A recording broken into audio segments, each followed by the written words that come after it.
Good morning. I'm Greg. I'm a PhD student at the Air Force Institute of Technology under the advisement of Dr. Ga and Dr. Johnstone that are virtual. And I'd quickly like to thank Chung Shen with Flower for the continued collaboration and help with this. Why may the Air Force be interested in federated learning? Similar to a lot of the solutions or necessary applications in industry, we look at standard AI failing in dynamic, distributed, or secure environments, things that are rapidly changing, things that require privacy. And so lots of these applications, again, akin to industry, benefit when federated and decentralized, whether it's security, whether it's data size, lots of things like that. So specifically, I think I'd like to contend that within this broad, acceptance of AI within our lives, these scalar model predictions, whether it's a class label or a regressed value, it's no longer sufficient for us to use it for its full benefit. We want our models to be interpretable, we want to be able to use them, but we need to be aware of what's going on behind the scenes. And so within the conversation growing of responsible and ethical AI, we look at what other models, problems plague our models, and that's a lot of the uncertainty. So, how can we come around that? Well, let's quantify and then use that uncertainty surrounding our model predictions to be more aware instead of a one-depth analysis of our model. So I'd like to quickly walk you through inductive conformal prediction. That is our chosen uncertainty quantification technique. It has probabilistic backing and no data or model assumptions, so it's really applicable to us.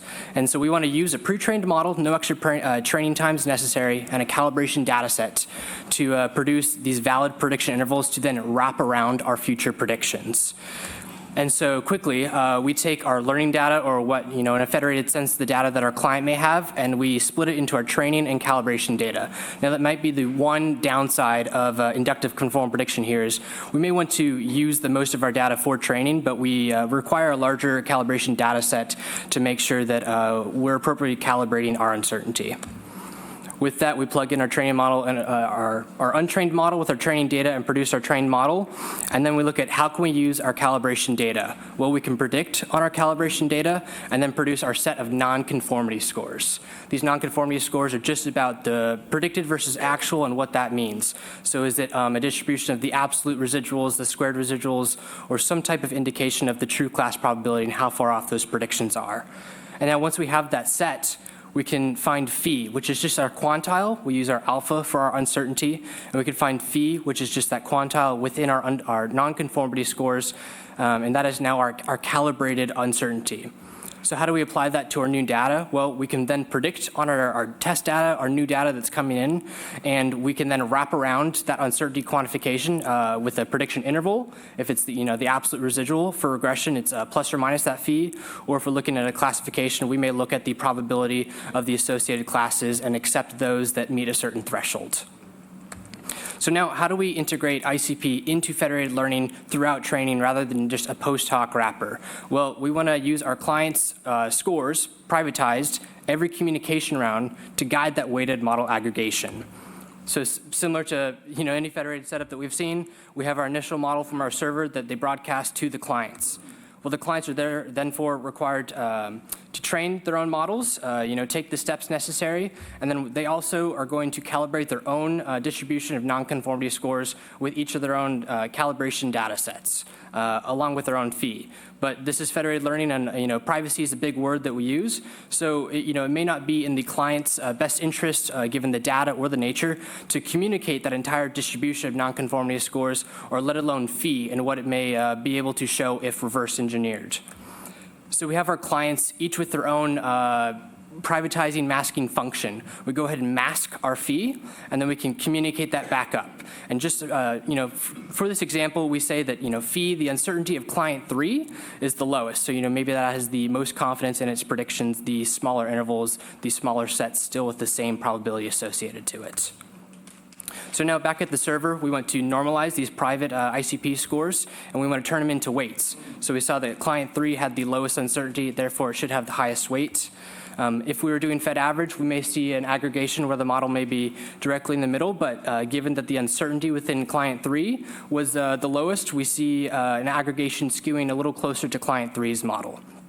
Now, we can also perform client selection, given a low number of clients where, based off the uncertainty values, we elect to choose and follow one client, kind of passing it around each time as well, and that's a hyperparameter that can be tuned.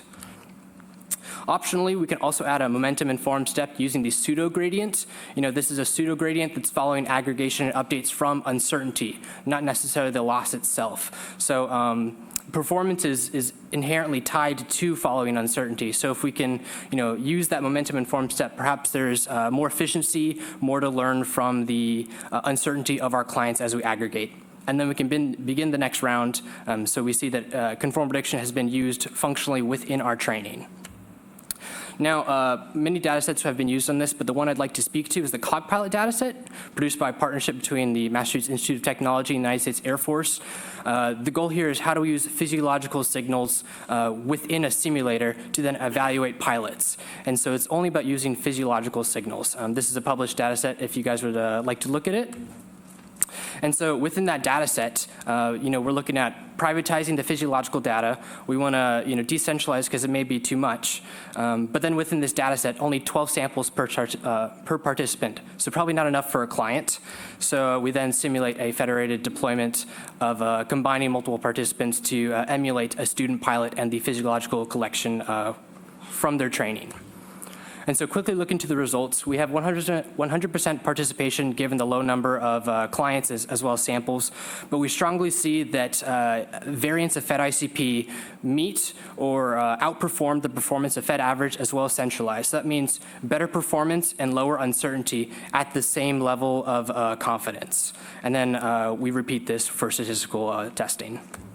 So concluding, we see at least one variant of FedICP equals or beats Fed average. And so it's really important that we can maintain the performance, but also improve upon the uncertainty, lowering it. And then we see a faster convergence, but that fine-tuning momentum, similar to many adaptive optimizers, needs further work. And then continued research, we're looking at the optimal thresholds for convergence. How do we determine our client participation of a larger number of clients? How do we integrate heterogeneity into this? And then also we have work with MNIST and Parkinson's telemonitoring data set. So I'm open to questions, and again, any future collaboration, I'll have a poster up as well as code to talk about too. Thank you.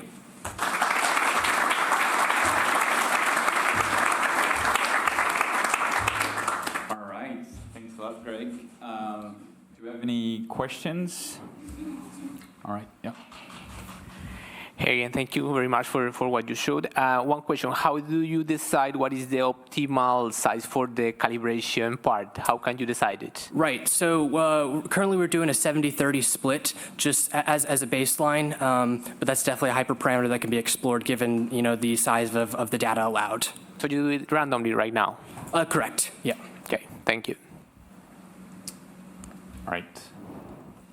Do we have any other questions? All right. Too much math, yeah. Perfect. Well, thank you again.